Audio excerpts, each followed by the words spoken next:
नमस्कार, मैं हूं विजय श्री और स्वागत है आपका सियासत नगरी में। बांग्लादेश में तख्ता पलट के बाद भागकर भारत आई पूर्व प्रधानमंत्री शेख हसीना एक बार फिर विवादों के केंद्र में है। इस बार बयान दिया है अंतरिम सरकार के प्रमुख सलाहकार मोहम्मद यूनुस ने, जिन्होंने लंदन में एक कार्यक्रम के दौरान भारत और प्रधानमंत्री नरेंद्र मोदी पर गंभीर टिप्पणी की है। मोहम्मद यूनुस ने कहा कि उन्होंने खुद प्रधानमंत्री मोदी से आग्रह किया था कि हसीना को बांग्लादेशी नागरिकों से बातचीत करने से रोका जाए, क्योंकि इससे लोगों का गुस्सा और भड़क रहा है।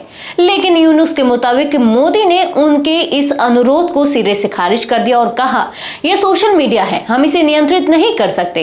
चैथम हाउस लंदन में यूनुस ने बांग्लादेश की स्थिति को भयावह बताते हुए कहा कि अगर मुझे 1 मिनट का वीडियो दुनिया को दिखाने का मौका मिलता तो सब जान पाते कि वहां कितना क्रूरता और अन्याय हुआ।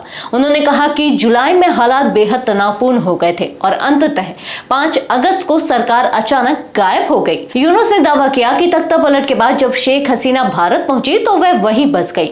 उन्होंने कहा कि बांग्लादेश के नागरिकों का गुस्सा भारत की ओर मुड़ गया है, क्योंकि हसीना वहीं से जनता को संबोधित कर रही हैं। यूनुस ने कहा, वह तारीख तय करके भाषण देती हैं, बयान जारी करती हैं और इससे पूरे देश में आक्रोश फैल जाता है।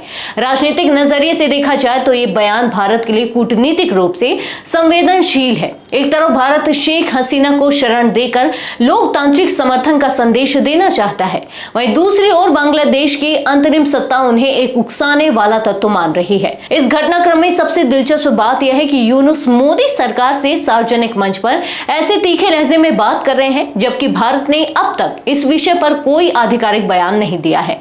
यह चुप्पी भी कई सवाल खड़े करती है। क्या भारत वाकई शेख हसीना को समर्थन दे रहा है, या क्या ये सब दक्षिण एशियाई कूटनीति की एक नई चाल है? बहरहाल यूनुस के दावे से दक्षिण एशिया की राजनीति में हलचल मच गई है। भारत पर राजनीतिक शरण देने से लेकर सोशल मीडिया पर नियंत्रण न रखने तक के आरोप सीधे तौर पर प्रधानमंत्री नरेंद्र मोदी तक पहुंचे हैं, जिससे मामला और भी संवेदनशील बन गया है। सवाल यह है कि अब दिल्ली क्या रुख अपनाएगी। आज के लिए बस इतना ही। अगर आपके इलाके में कोई राजनीतिक लापरवाही, भ्रष्टाचार या जनहित से जुड़ी समस्या है तो अब चुप मत रहिए, अपनी शिकायत हमें भेजिए। सियासत नगरी आपकी आवाज को मंच देगा और जवाबदेही तय करेगा, क्योंकि अब हर सवाल होगा सीधा सत्ता से।